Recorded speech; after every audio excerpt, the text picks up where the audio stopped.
রোগীদের পরিষেবায় যাতে কোনো রকম ব্যাঘাত না ঘটে সেই বিষয়কে সামনে রেখে কোচবিহার এমজেএন মেডিকেল কলেজ ও হাসপাতালে একটি বিশেষ বৈঠক করল এমএসভিপি ডক্টর সৌরদীপ রায়।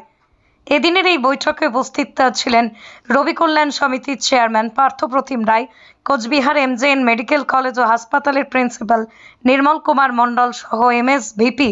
এদিন এখানেই সাংবাদিকদের মুখোমুখি হয়ে এমএসভিপি ডক্টর সৌরদীপ রায় জানান, এই হাসপাতালের ডাক্তারদের বিরুদ্ধে বিভিন্ন রকম অভিযোগ উঠে আসছে, যেমন আউটডোরে ডাক্তাররা ঠিকঠাক সময় মতো আসছে না, রোগীদের পরিষেবা যাতে কোনো রকম ব্যাঘাত না ঘটে সেই উদ্দেশ্যে এই বৈঠক।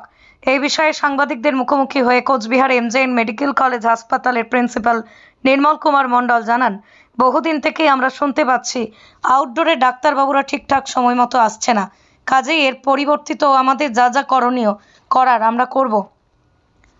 এ বিষয়ে দিন এখানে রবি কল্যাণ সমিতির চেয়ারম্যান পার্থপ্রতিম রায় জানান, আজকে একটি বিশেষ বৈঠক হলো যেখানে রোগী পরিষেবা কিভাবে আরো ভালো করা যায় সেই বিষয়ে এদিনের এই বৈঠক। ইটের দাম বাড়ি তৈরিতে দিচ্ছে বাধা, তবে ইট কেন, সিমেন্ট ব্লকে তৈরি করুন, খরচ হবে আধা।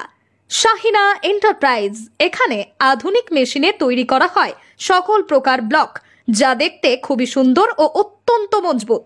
সুলভ মূল্যে ব্লক পেতে দ্রুত যোগাযোগ করুন 9844468001 অথবা 8436885659।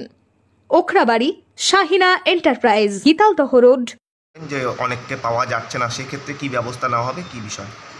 অ্যাকচুয়ালি আউটডোরের ভিজিট করে যদি দেখা যায় যে যাদের আসার কথা আছে তারা আসছে না, প্রথমত আমরা তাদের এই জটিকে জানাবো যে কেন তাদের লোক আসছে না, ঠিকমতো পরিষেবা কেন পাচ্ছে না। তো ফলে তাদের কাছ থেকে উত্তরটা নেওয়া হবে প্রথমে কেন কোনো প্রবলেম আছে, কেন অসুবিধা কী হচ্ছে। তারপরে আমরা একটা সময় দেবো, তারপর তাদেরকে নিয়ে মিটিং করবো যাতে করে পরিষেবাটা ঠিকঠাক হয়। যদি তাতে করে কারেক্টেড না হয় তখন আমাদের জাস্ট নিয়ম অনুযায়ী যা ব্যবস্থা নেওয়া হবে।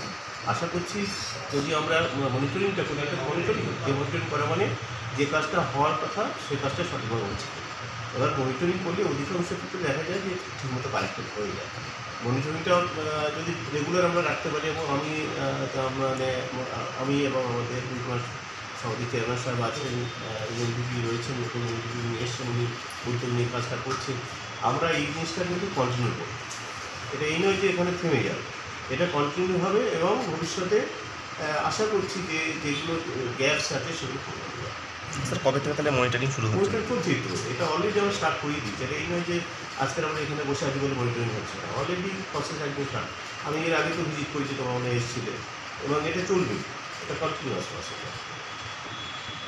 আজকে আমাদের হসপিটালে যারা মেডিকেল অফিসার, যারা সিনিয়র রেসিডেন্ট এবং কিছু ডাক্তারবাবুকে নিয়ে এবং আমাদের মহামান্য প্রিন্সিপাল স্যার এবং আরপিএসির চেয়ারম্যান স্যারকে নিয়ে একটা বৈঠক করলাম, যেখানে বিভিন্ন ইস্যু, যেরকম এমার্জেন্সি যারা ডাক্তারবাবুরা যেখানে ডিউটি করেন তাদের ডিউটি রস্টার এবং সিসিউ ডক্টররা কাজ করেন, মানে সবার বিভিন্ন অভিযোগ আমি শুনেছি।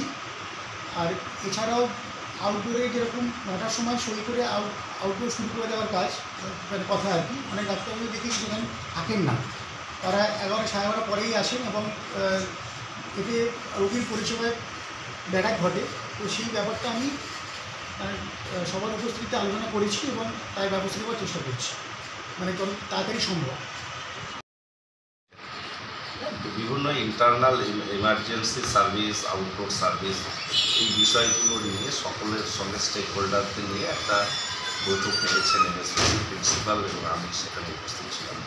সকলের বক্তব্য শোনা হবে এবং কীভাবে স্মুথলি রোগী পরিষেবাকে আরও ভালো করে করা যায় সে ব্যাপারে বেশ কিছু কর্মসূচির উদ্যোগ গ্রহণ করা হবে। একটা কমিটি ফরমেশন দ্বারা করে দিলেন, তারা বিষয়গুলো মনিটরিং করবেন। আউটডোরে মানে প্রত্যেকটা ডিপার্টমেন্ট ডক্টররা যাতে সময় মতো বসে সেটাও নজরদারি করবার জন্য বিশেষভাবে পরিস্থিতির উদ্যোগ গ্রহণ করছে। এগুলো নিয়ে আলোচনা করছে। আমাদের কাছে মূল প্রায়োরিটি হলো রোগী পরিষেবা, এটা কিন্তু গুরুত্ব আরোপ করতে করতে যা পদক্ষেপ গ্রহণ করা প্রয়োজন সেই বিষয়গুলো নিয়ে আমরা আলোচনা করছি এবং আমরা খুব শীঘ্রই আরকেএসের মিটিং 18 তারিখে বসছি, সেখানে আরও ডিটেল বসে সিদ্ধান্ত গ্রহণ হবে এবং সেগুলোকে কার্যকরী করা হবে।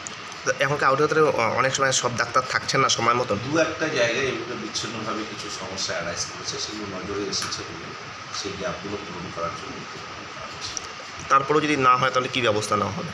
অলরেডি তো মেডিকেল সার্ভিসে যা যা রুলস রয়েছে সেই অনুযায়ী রুলসে দেওয়া হয়েছে।